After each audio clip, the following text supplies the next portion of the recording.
You are listening to Middle East Monitor Conversations, bringing you lively discussions with prominent voices from the region and beyond, as we delve deeper into issues shaping the Middle East and North Africa, from politics, the culture, and the arts.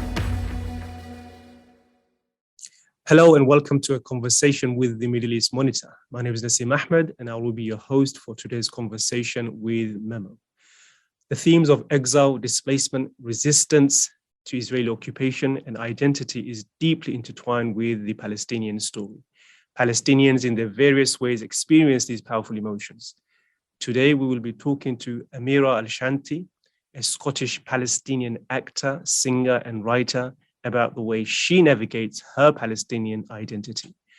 Amira's recent work, which we'll be watching today, is a 12-minute film, Said the Dove to the Olive Tree, a love letter to Palestine.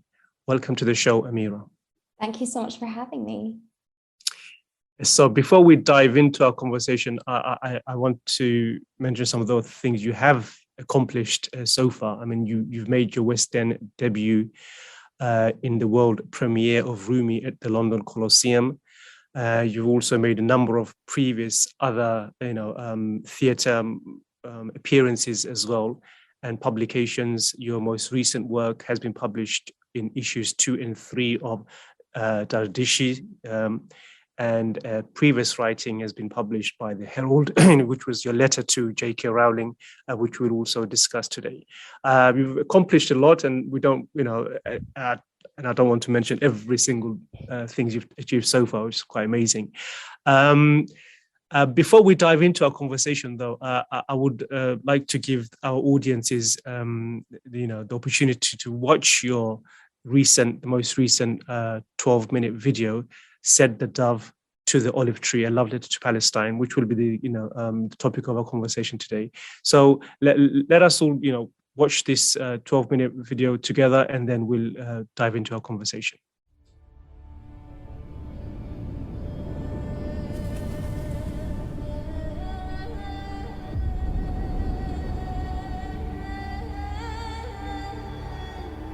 يبدأ من لما تكون طفل بدك تروح على المدرسة. قصة هي قصيرة لكن مؤثرة.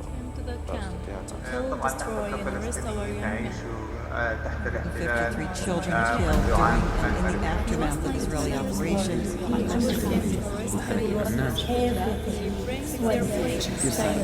Israeli forces destroyed medical communities.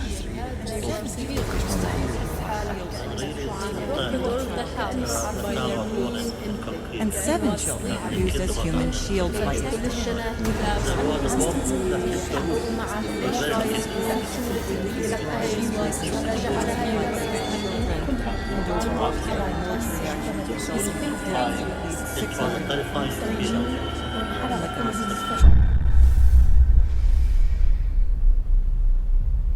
Sometimes I feel so alone.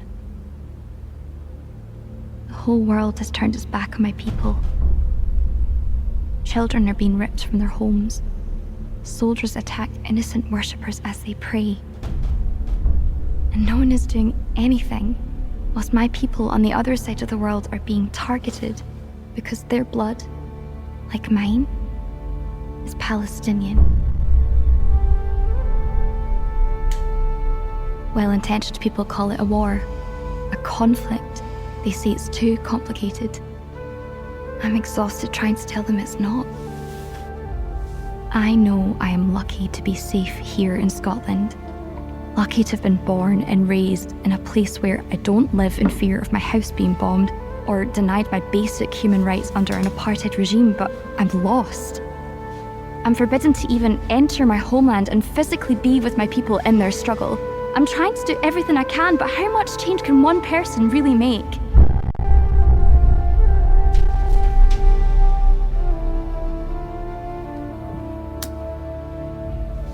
When a child cries, they cry for their mother. She alone can bring them comfort.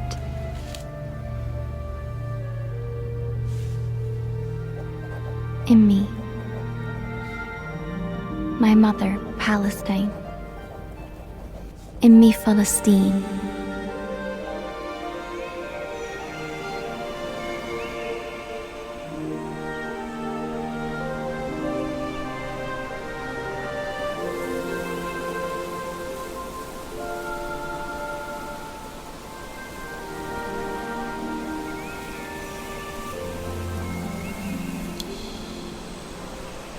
I always feel closest to you in nature.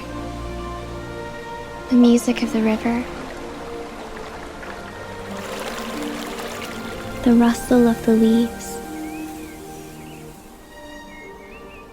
You taught me that we're all born from the soil and we're destined to return to it. My friends here, the apple and bramble trees, send their love to their cousins, the grapevines and Jaffa orange trees. As always, I miss your olive trees the most. I will never forget your golden sunlight spilling over green, calling me back to you across 4,000 miles. Like a dove to the olive tree. I see a lot of you here. The lush Scottish glens and emerald hues of the Jordan Valley are not so different. The green rolling hills and deep valleys mirror your name. Palestine.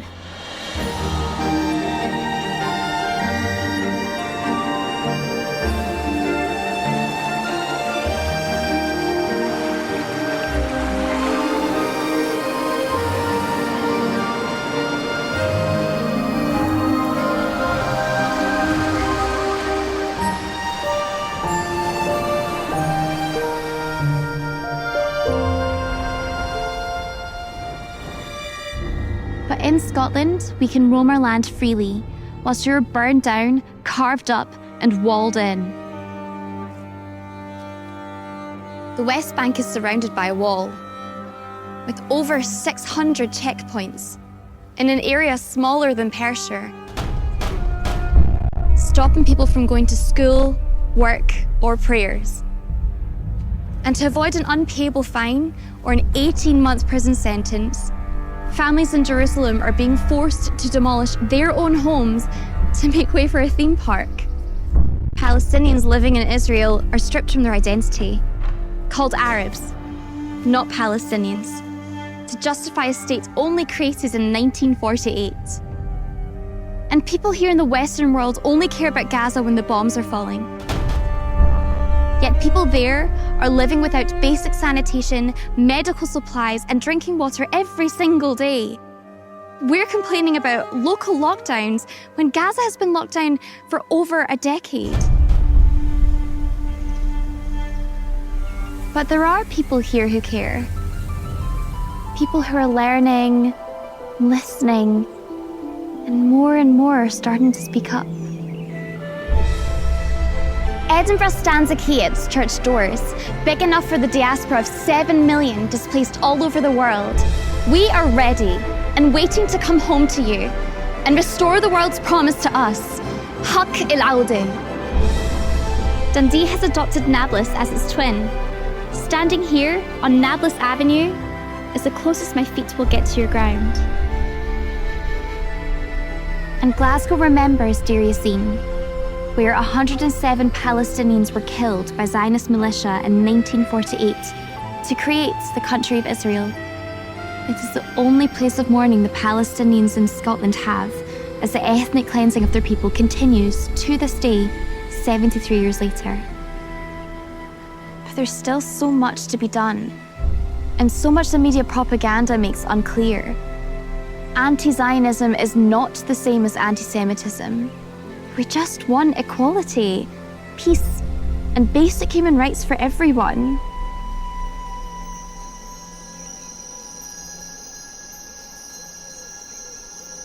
Do you hear the jangle of your children's keys? Keys held so tight for decades. Their shapes imprinted on their palms.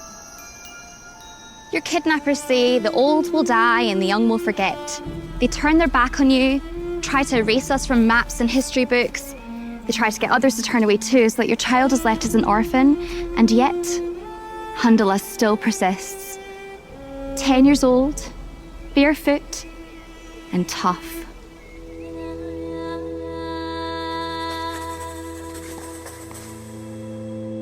His artist Najil Ali died on the 29th of August 1987. He was assassinated in London for inciting hope. He was only one person. but he affected millions. He promised that as the world turned its back on Palestinian children, Hamdallah too would turn his back, only to show his face when the world recognises Palestinian children's rights. Immi, I know you. As we, your children, are caged up, longing for freedom, we also feel our mother's chains with every butchered olive tree, every death of our siblings, every senseless response from a world that celebrates Christmas but stays silent when Bethlehem is blasted by bullets.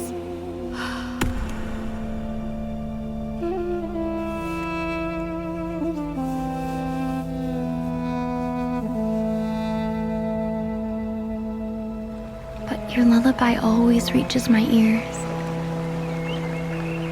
carried by the birds, singing Samud, filling my heart with the brightest light. You remind me that I'm not alone. You remind me that to exist is to resist. In the taupes we embroider and wear,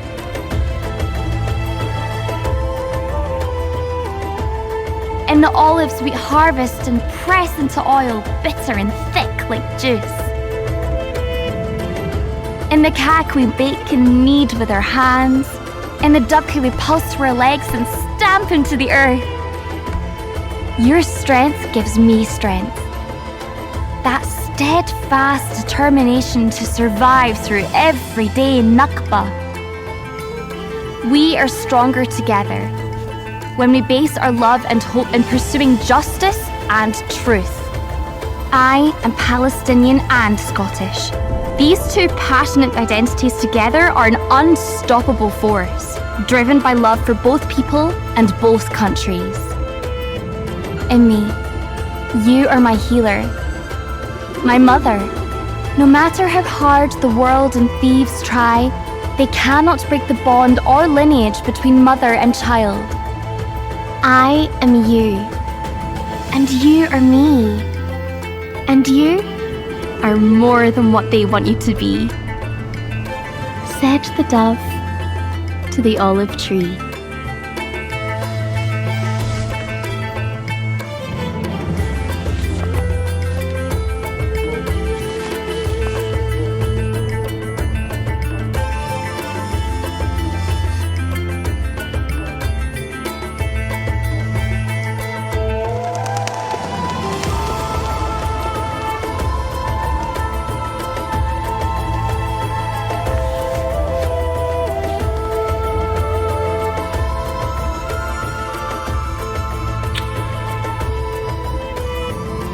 Just as you never turn your back on us, your children will never turn their back on you.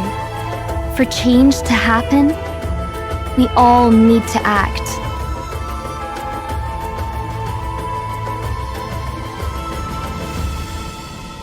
Don't turn your back any longer.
Welcome back. It's a powerful video, I would say, Amira, is the very highest quality.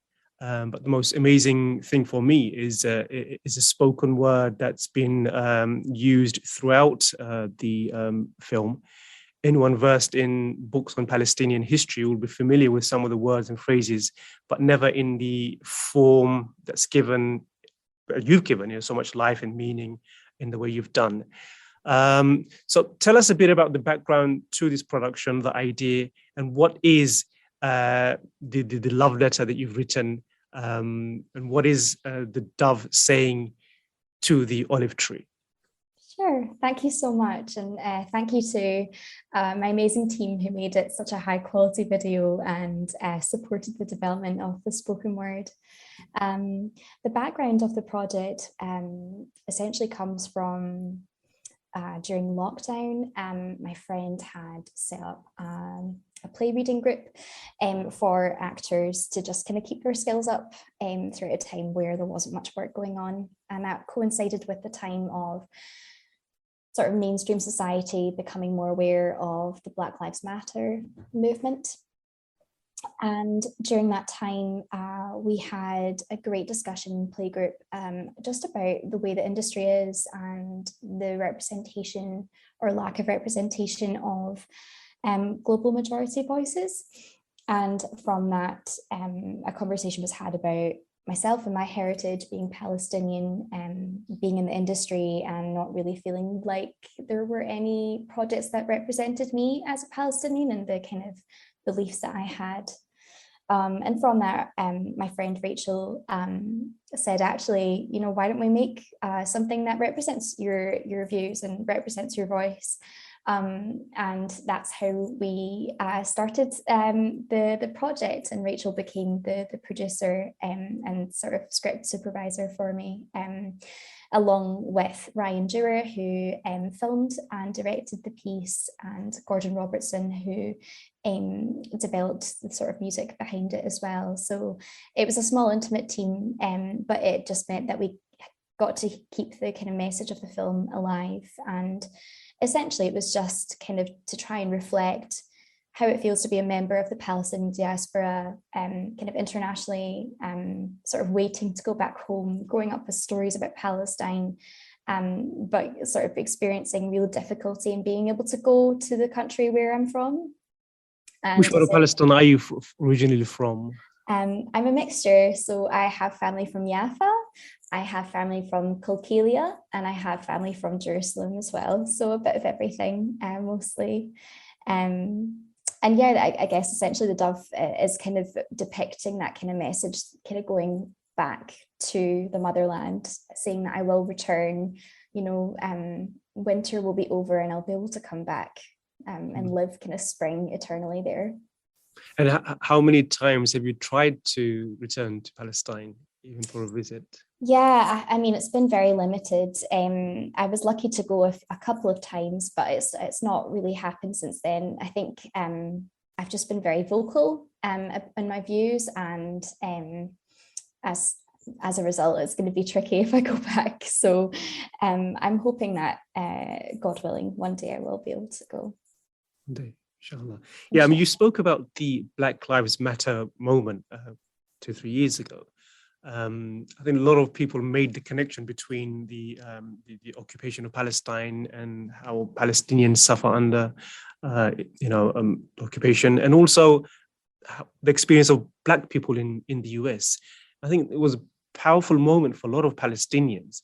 Was that also a moment where you kind of found or reaffirmed your Palestinian identity? Did you feel empowered to say something and get what was inside you out into the world through a 12-minute video such as that? Yeah, I think I'm someone that has spoken up about sort of anti-racism work since quite a young age, and it's sort of being in Scotland in a white majority kind of population, that sort of topic is not always well received. So it's been really challenging to kind of affirm who I am, assert who I am, but also feel settled in a society that might actually embody some of the values that I had. So when BLM sort of started to be a topic of discussion amongst that kind of society, I certainly felt just really excited and really empowered that actually change might be happening. People are starting to think a bit more about issues of race. And when BLM was happening, absolutely, it was, I think I speak for a lot of people who are from the global majority, that it was an exciting time, but also incredibly triggering and tiring.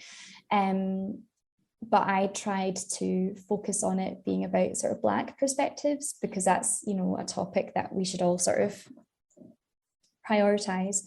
But alongside that, when the parallels were kind of made between sort of the experience of Palestinians and the experience of sort of, you know, Black people in America, for example, it was sort of an opportunity to just kind of say, actually, you know, this is the case. You know, you've got pictures of George Floyd sort of circulating, and then you've got pictures of Palestinians in that same position. I think it's important to not sort of compare the two, because obviously there are very distinct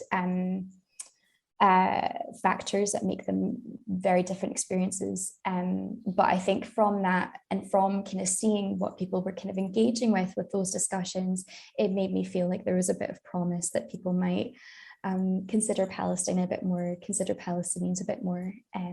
And it certainly did. It was a catalyst to making this film. But I think sort of growing up the whole time with that kind of battle inside of me, there was always going to be something that I would create. So I was just really fortunate that the stars aligned, so to speak. Yeah, wonderful. I mean, talking of the video itself, I mean, you speak about your own guilt of living in, you know, relative safety in Scotland, while your family unable to return, while you see your fellow Palestinians living under Israeli occupation. Speak a little bit about that identity and how you manage to reconcile. I mean, a lot of people growing up in the West, I mean, as Muslims in the West myself, there's no one single moment where you find yourself being able to reconcile your Britishness, your Muslimness, your Bengaliness in my case. It's actually it's a long journey, where as a diaspora community where you are happy living in the country you're kind of born in, or, you know, grew up in. And you find that balance somehow over a long period and long journey. It's not one single moment. So in your case, dealing with the fact that you are living in relative safety and your country is under occupation, in brutal military occupation. So how is that journey for you personally? Has that been a long one? Was there a moment where you thought, okay, I'm content, happy with myself being Scottish, in your case, Scottish and Palestinian? Yeah, I mean, it's a journey that's lifelong. It's something that's, you know, it's never still. It fluctuates, and there are moments where a part of myself will feel more affinity with Palestine, or a part of myself will feel more affinity with Scotland, for example. I think at the heart of it, you know, Palestine will always remain sort of the number one in my eyes. That's how I identify. But, you know, kind of growing up here, being born here, I'm so passionate about, you know, the country and the society that have, you know, kind of adopted me and fostered me and helped me become the person I am. So it really is a dual process. I think the hardest thing to battle with is, you know, coming across people that have no idea what Palestine is, or maybe have the wrong idea of what Palestine is or what Palestinians are. That can be really frustrating and really difficult to manage, because quite often I'm then taking the role of the educator, or someone that has to kind of, you know, put together a different perspective, and that can be challenging. But I think ultimately it's that survivor's guilt that makes it really, really difficult to kind of manage.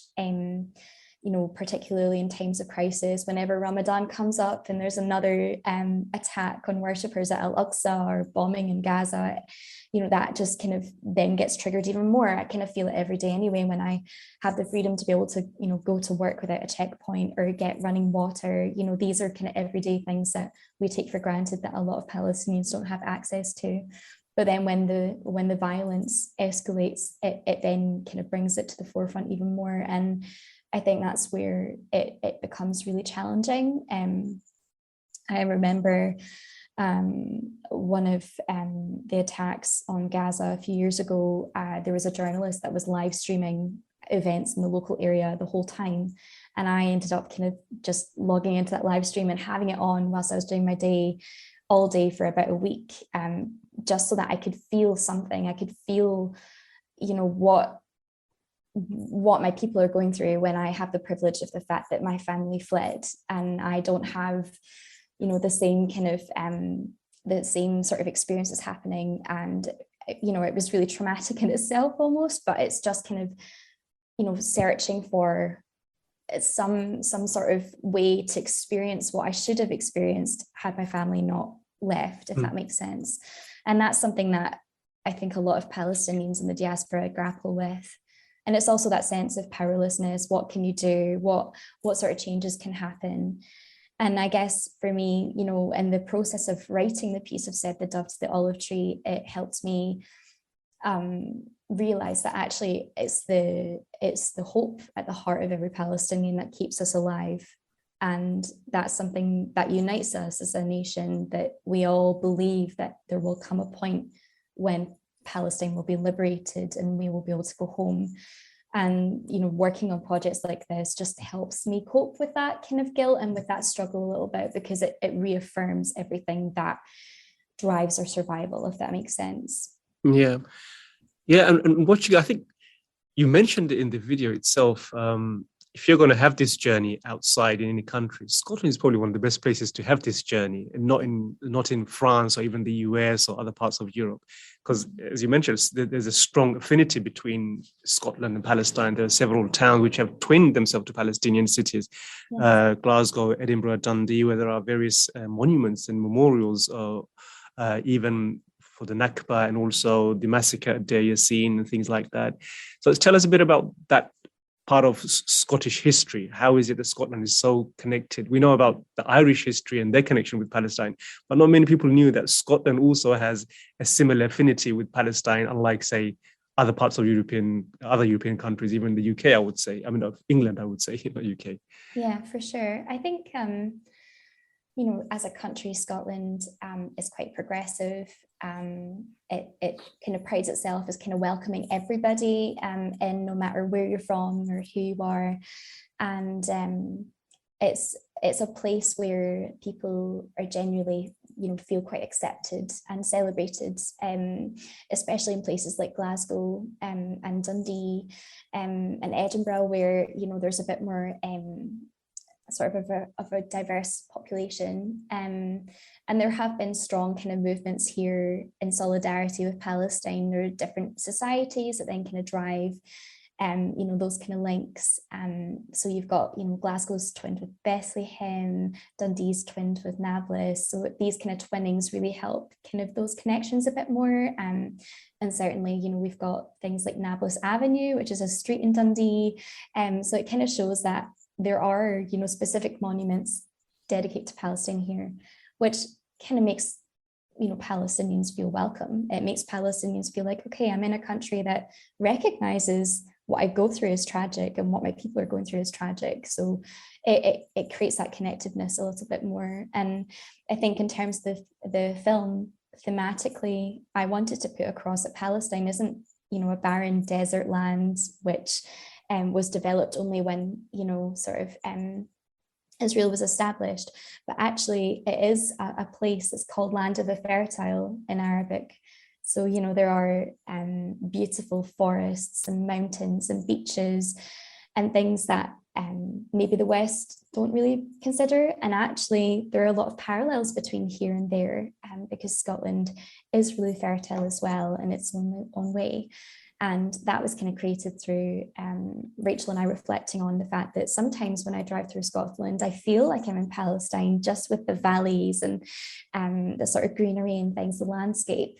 So we really wanted to hone in on that and sort of that kind of, when you're battling through that kind of survivor's guilt, when you're so frustrated that you feel like nobody's listening, you need to take that relaxation. You need to go home into that place of safety. And, so often our busy kind of everyday lives, modern day lives now, when we need a break, we go to nature, don't we? We go back to Mother Nature. So I wanted to put that across that, sometimes all I need to do is drive a couple of hours to the Highlands and feel more connected to Palestine, because I'm in a landscape that's similar to it. And I think that's kind of the heart of it, is that actually the countries are very, very similar. And then you've also got the population, the community of Scotland. You know, there's that kind of saying that, you know, you get to know someone at a bus stop in Glasgow, for example, you get to know their whole life story. And that's so accurate. People in Scotland are very welcoming. They'll make sure that you've got something to eat, you've had a cup of tea, and that's very similar to Palestinian kind of culture, where I think there's a saying that we don't ask someone's name until they've stayed over at our house for 3 days before we then say, you know, who are you, get to know you a bit more. So that kind of welcoming factor between the two kind of shared kind of concepts it just reinforces the fact that we have a lot more in common than people think, and I think that's so important. That's a really positive view to take, and I know it's really great that you're able to have that kind of experience in Scotland. One of the things I mentioned that was really powerful about the video are the you know, the lines and the poems which you eloquently you know, recite. One of the thing which came to my mind was a saying from David Ben Gurion, which is in your poem, where he said, you know, about the Palestinians, that the old will die and the young will forget. And here you are, Palestine is Scotland, who has not forgotten about her homeland. And if anything, Palestine is really core to your identity. So how does that make you feel that, you know, it was once prophesied by a president that you will forget, but no, you know, do you feel proud the fact that you've managed to give new life to the meaning of what Palestine means, and also the memory of the Palestinians? How does that make you feel that, you know, you are an embodiment to the fact that Palestine will never be forgotten as an issue? Yes, absolutely. I think, you know, a statement like that is a really foolish one to make, because if you think psychologically, when you tell someone you can't be who you are, what are they going to do? They're going to hold on to that and express it even louder. So it's almost like that was only driving the survival mentality of like, well, we're here and we're never going to forget. I think, you know, it's important to consider that we're not a homogenous population, and there will be Palestinians out there that maybe aren't as connected, but I was really lucky and fortunate that I had parents and a family around me that made sure I knew their story, made sure I knew and understood what was going on, and supported me in that kind of journey of self-discovery.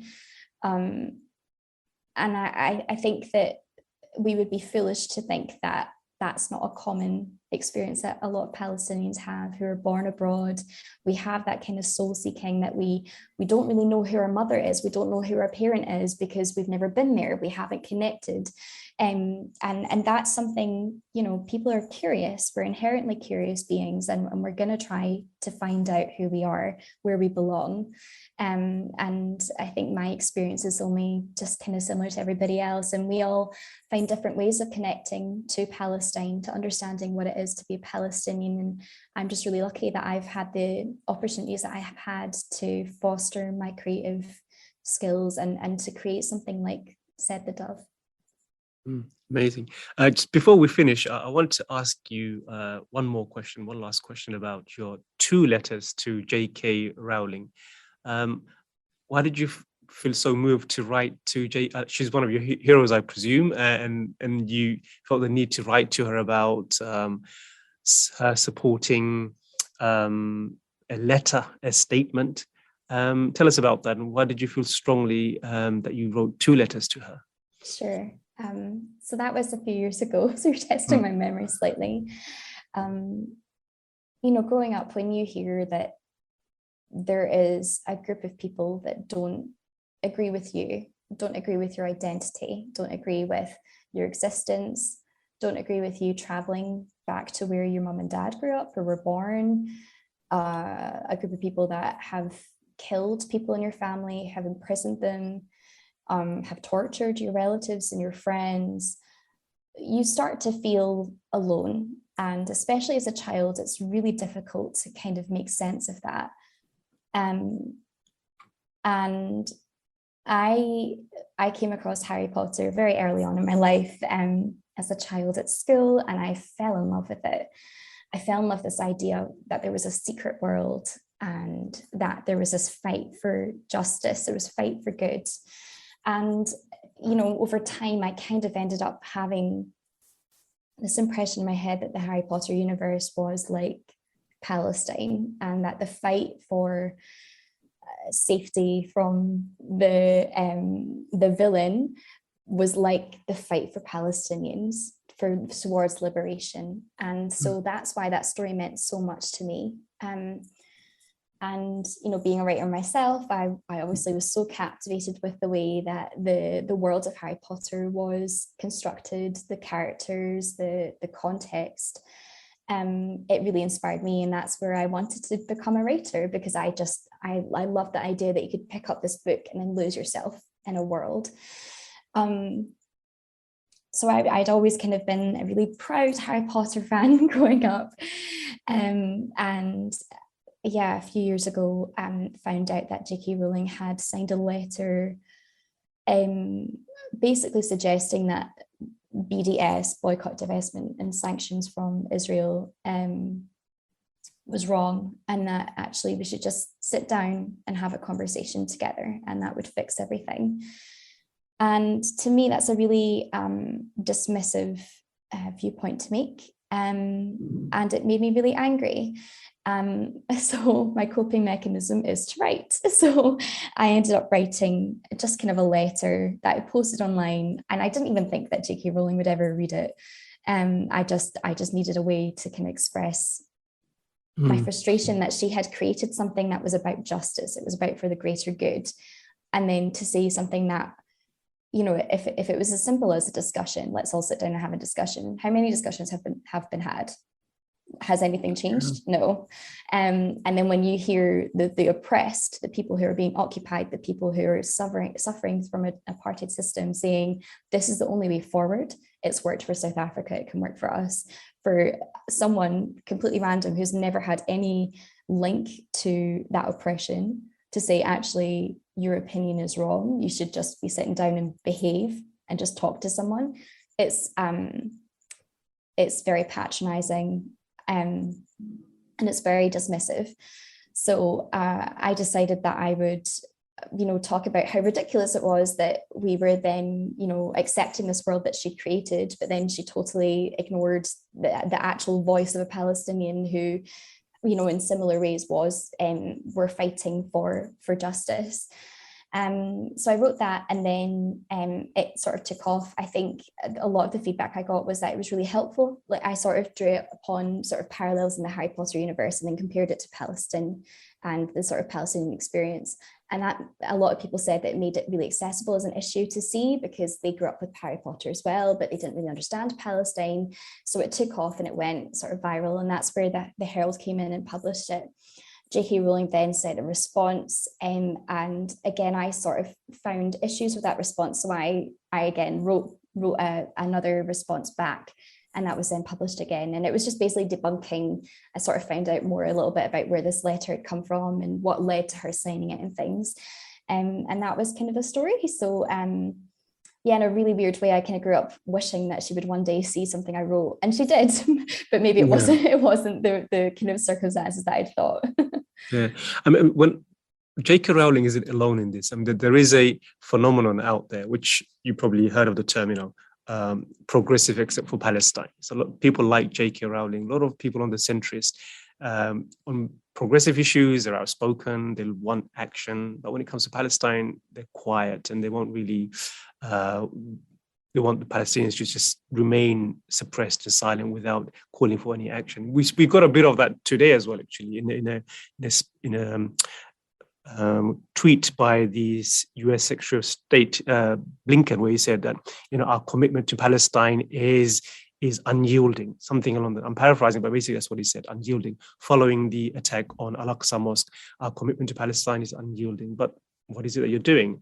If you're criminalizing BDS, a peaceful movement, where is your commitment to Palestine? If the threshold of resistance is that you can't even, is this low, you can't even peacefully resist, what are Palestinians meant to do? So you question your commitment to progressive ideals, like JK Rowling mentioned. So it's an issue which I think angers a lot of Palestinians like yourself and others.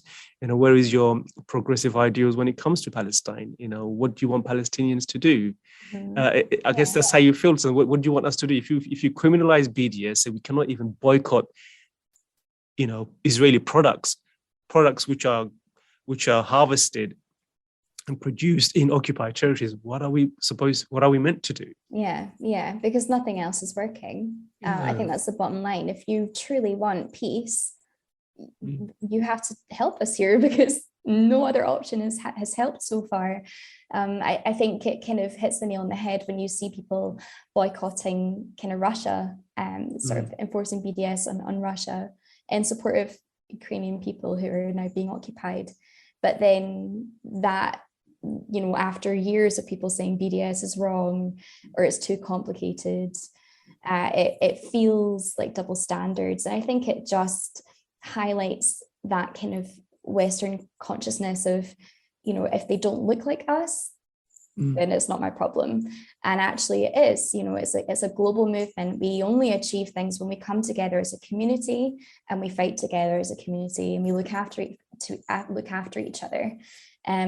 So it is a really frustrating process, but there have been lots of wins. And I think, you know, if you start to criminalize BDS, to me, that kind of sounds like it's working.